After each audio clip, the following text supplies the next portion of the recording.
Hello guys, ATP star learning platform में मैं आप सभी का स्वागत करता हूं। यार आज का सेशन ये थोड़ा डिफरेंट होने वाला है। मैं दिल से बहुत सारी बातें आपके साथ करने वाला हूं। ये सेशन उन सभी स्टूडेंट्स के लिए है जो जेई 2022 के लिए ड्रॉप करने का प्लान कर चुके हैं। जो स्टूडेंट्स अभी भी डिलेमा में हैं कि भाई अधर में लटके हुए हैं कि अभी 21 पे ही फोकस करना है या 22 के लिए ड्रॉप करना है, तो ऊपर आई बटन पे आप जाइए। एक वीडियो में ऑलरेडी इसके बारे में बना चुका हूं।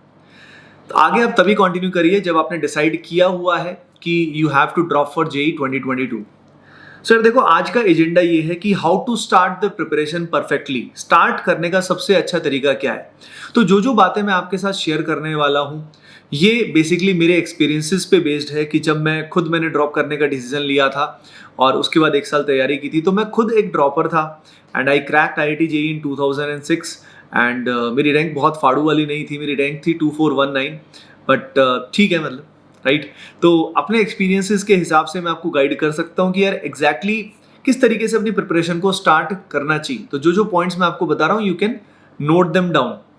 सबसे पहली बात फियर ऑफ फेलियर होता है। डर लगता है कि हमने एक डिसीजन ले लिया है, आगे बढ़ना है और अब इस साल मुझे बहुत बढ़िया से तैयारी करनी है, बट स्टिल डर लगता है कि अगले साल क्या रहेगा क्या नहीं रहेगा। तो देखिए गाइस, ये जो फियर ऑफ फेलियर होता है ये बहुत ही कॉमन होता है। ये किसी भी चीज के लिए हम इनिशिएटिव लेते हैं तो फियर ऑफ फेलियर तो होगा ही। डर तो लगेगा यार कि अगली बार क्या होगा, क्योंकि अनसर्टेनिटी तो लाइफ का पार्ट है। लेकिन मैं आपको बता रहा हूं, ये डर कम होता जाता है जितने हम एफर्ट्स लगाते जाएंगे ना। मैं प्रैक्टिकल बात बता रहा हूं, जितने हम एफर्ट्स लगाएंगे सही डायरेक्शन में, जितना हम पढ़ाई करेंगे, जितने ज्यादा क्वेश्चन सॉल्व करेंगे, ठीक है, और जितने मॉक टेस्ट में अच्छा स्कोर करते जाएंगे, यानी जितना हम इंप्रूव करते जाएंगे, हमारा फियर कम होता जाएगा और कॉन्फिडेंस लेवल बढ़ता जाएगा। याद रखिए, fear is inversely proportional to confidence. तो कॉन्फिडेंस बढ़ाने के लिए आपको शुरुआत बहुत अच्छी करनी है ना। तो पहली चीज दिमाग से निकाल दीजिए कि भाई फियर ऑफ फेलियर, उसको खत्म करने का एक ही तरीका है, action in the right direction. ठीक है भाई। अब अगली बात करते हैं कि एक्शन लेना क्या है, क्या करना है अभी हमको। एक डर ये रहता है कई स्टूडेंट्स को कि 1 साल का लॉस तो नहीं हो जाएगा। डोंट वरी, लॉन्ग टर्म में आईआईटीज में या जिस भी अच्छे कॉलेज में आप जाते हो, 1 साल का ड्रॉप करना या इनफैक्ट 2 साल का भी कोई ज्यादा मैटर नहीं करता है। लॉन्ग टर्म में ये साल companies placements it won't matter at all. मैं आपको एक्सपीरियंस से बता रहा हूँ, ठीक है। तो maximum like they can ask you कि भाई ऐसा आपने लाइक गैप लिया तो क्यों लिया, वो पूछ सकते हैं। लेकिन वो भी बहुत रेयर केसेस है, क्योंकि जो आपका इंटरव्यू ले रहा होगा बहुत चांसेस है कि उसने भी ड्रॉप किया होगा, ड्रॉप करके आईआईटी निकाला होगा या कुछ और अच्छा कॉलेज किया होगा। अब सेकंड बात ये, अब फियर ऑफ फेलियर चला गया हमारा और 1 साल का भी डिफरेंस कुछ नहीं है, तो चिल मार के पढ़ना है, ठीक है। अगली चीज, आपको उन फ्रेंड्स से टेंशन नहीं लेना है जिनका इस साल मान लीजिए बहुत अच्छा वो कर पाए हैं, तो उनसे जेलसी होने की जरूरत नहीं है। उनसे आप एक तरह से इंस्पायर हुए कि यार उन्होंने अब तब किया था, इस बार मैं अच्छा करूंगा। तो सबकी टाइमलाइन अलग अलग है, ये दिमाग से निकाल देना कि भाई मैं पीछे छूट जाऊंगा, राइट, ठीक है।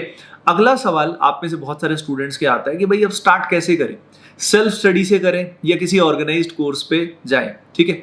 तो देखो यार, हमारा खुद का ऑर्गेनाइज्ड कोर्स है ना, एटीपी स्टार का है, आप सभी जानते हो। जैसे एकलव्य वॉरियर जो बैच है वो स्टार्ट होने वाला है, एनरोलमेंट स्टार्ट हो चुके हैं। दूसरा है कि सेल्फ स्टडी करें। तो लेकिन मैं जो भी आपको ओपिनियन देने वाला हूं, प्रॉपर ऑनेस्ट ओपिनियन देने वाला हूं। सबसे पहली बात देखो यार, जब हम तैयारी कर रहे होते हैं ना और अगर हमें एक अच्छी रैंक चाहिए होती है, तो पूरी प्लानिंग हमारी होनी चाहिए। यानी अभी से लेके एग्जाम तक की प्लानिंग हमारे पास होनी चाहिए कि हमें कौन कौन से लेक्चर करने हैं, क्या क्या पढ़ना है। पहली चीज तो लेक्चर्स एक छोटा सा पार्ट होता है, लेक्चर्स करना। उसके अलावा डाउट्स आते हैं बहुत सारे, जो मटेरियल जब सॉल्व करते हैं तो डाउट रिजॉल्व होने चाहिए, तो डाउट रेजोल्यूशन बहुत इंपॉर्टेंट है। फिर हर 2-3 हफ्ते में एक प्रॉपर टेस्ट देना होता है और वो टेस्ट आपका जो सिलेबस है उसके बेसिस पे होना चाहिए, राइट। तो वो टेस्ट दोगे, एनालाइज करोगे, बहुत सारे स्टूडेंट्स में आपका कंपटीशन होना चाहिए। कभी कभी डिमोटिवेट भी होते हैं, तो टीचर्स से पर्सनल गाइडेंस की रिक्वायरमेंट भी होती है। तो भाई अगर आपके पास ऐसा प्लान है और अगर आपके पास ऐसा डिसिप्लिन है कि आप सेल्फ स्टडी से या यूट्यूब से आप सारा काम कर सकते हो, ओनली फ्रॉम यूट्यूब, अगर आपके पास ऐसा प्लान जेन्युइनली है अपने दिल से पूछना, तो भाई आप कर सकते हो। यानी यूट्यूब से भी लोगों ने क्रैक किए हैं, अच्छी अच्छी रैंक भी लेके आए हैं, लेकिन वो लोग कम होते हैं, बहुत ही कम होते हैं। मैं मेजॉरिटी को ये सलाह नहीं दूंगा कि वो पूरा प्रिपरेशन यूट्यूब के बलबूते करें, क्योंकि ये बहुत बड़ा रिस्क है यार। आगे जाके आप आईआईटीज में जाओगे, ना जाने कितना आप खर्चा करने वाले हो, ठीक है ना। मतलब आईआईटीज के बाद आप कितना अच्छी अच्छी आपकी जॉब्स लगेंगी। तो आप अपने पूरे करियर में सिर्फ अभी के एक्सपेंस, बल्कि आज ऑनलाइन कोचिंग इतनी कॉस्ट इफेक्टिव हो गई है। ट्रेडिशनल कोचिंग की अगर हम बात करें तो ट्रेडिशनल कोचिंग में ₹1,00,000 फी, 1,25,00,000 फी, कोटा में जो स्टूडेंट आएगा 1,00,000 रहने का खर्चा, 2-2 ढाई लाख रुपए स्पेंड करना बहुत मुश्किल होता था यार फैमिली के लिए। लेकिन आज के टाइम में आपको online coaching starting from the 5-6,000 rupees yearly से लेके आपको 30-35,000 में टॉप मोस्ट आपको जितने प्लेटफॉर्म्स हैं इंक्लूडिंग एटीपी स्टार आपको मिल जाते हैं।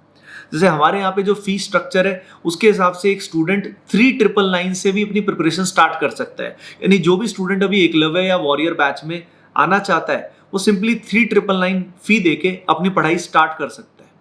ठीक है ना। इनफैक्ट आप शुरू में फ्री ट्रायल भी ले सकते हो, राइट। तो ये फैसिलिटी आपको मिल रखी है।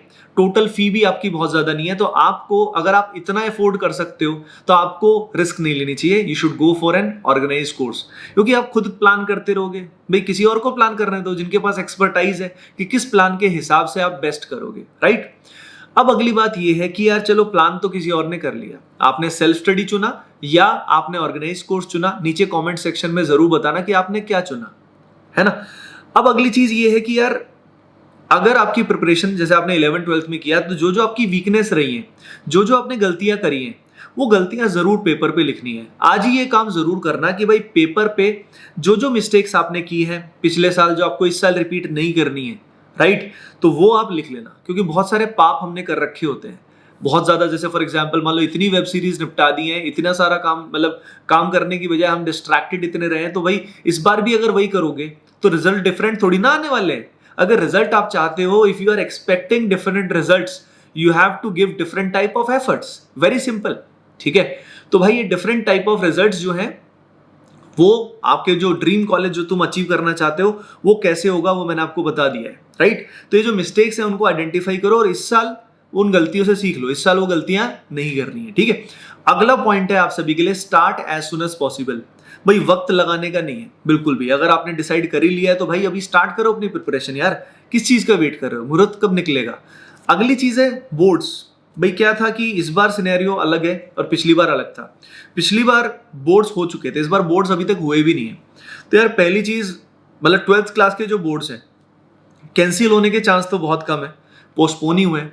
तो 12th क्लास के बोर्ड्स पहली चीज जब भी होंगे आपको उनकी प्रिपरेशन साथ साथ थोड़ी करते रहनी है ताकि एकदम से लोड ना आए। क्योंकि बोर्ड्स में भी परसेंटेज जो है ना वो डिसेंट होनी चाहिए, ठीक है, ताकि उस समय आपकी प्रिपरेशन बैलेंस चलती रहे। तो ये जो समय है इसमें आप बोर्ड्स की प्रिपरेशन भी साथ साथ कंटिन्यू रखें ताकि जब बोर्ड्स आएंगे तो आपका जेई प्रिपरेशन भी थोड़ा थोड़ा चलता ही रहेगा।